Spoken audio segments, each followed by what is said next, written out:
In order to identify or find your grain line on your 2D pattern piece window, go up into your information box here and then scroll over to where you see Show Grain Lines. When you click on this, you should see a very faint gray line with a little hook at the top.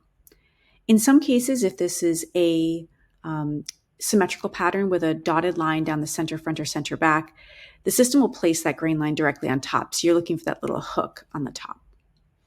Now that we know where the grain line is, we can change that grain line by going into this function right here, which is called Edit Texture. My mouse is quite large, but that is Edit Texture right there. It looks like a roll of fabric with a checkerboard on the other side. So when you click on that, it brings up a couple of new things. There's a little graph representation here with arrows going in either direction, and then we can see our grain line has changed.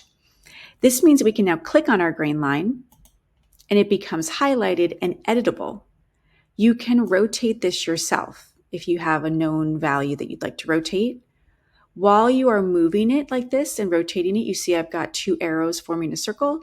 You can right click and determine the specific angle. So let's say you wanted this to be a bias cut.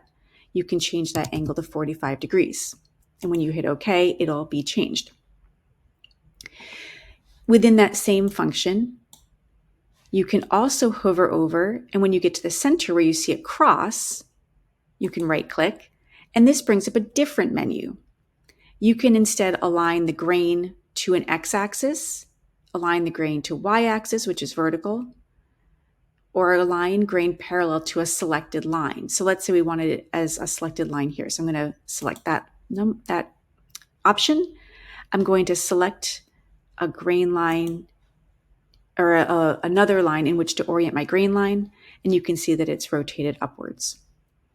So again, if we go into our edit texture, I can select it, I can align it to different grain lines, and again, I can also choose to begin rotation and right click to get a particular angle. So I'm going to take this back to 45 degrees.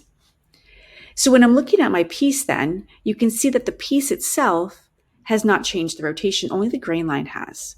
So if you want to have your piece visually represented as that grain line in the vertical orientation, what you need to do now is go up to Transform Pattern, select the piece of interest, right click and rotate, and you're going to select Reset Along Grain Direction.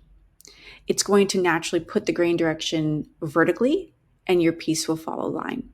So when I do this, you can see my grain line is now oriented vertically and my piece is oriented at a 45 degree angle.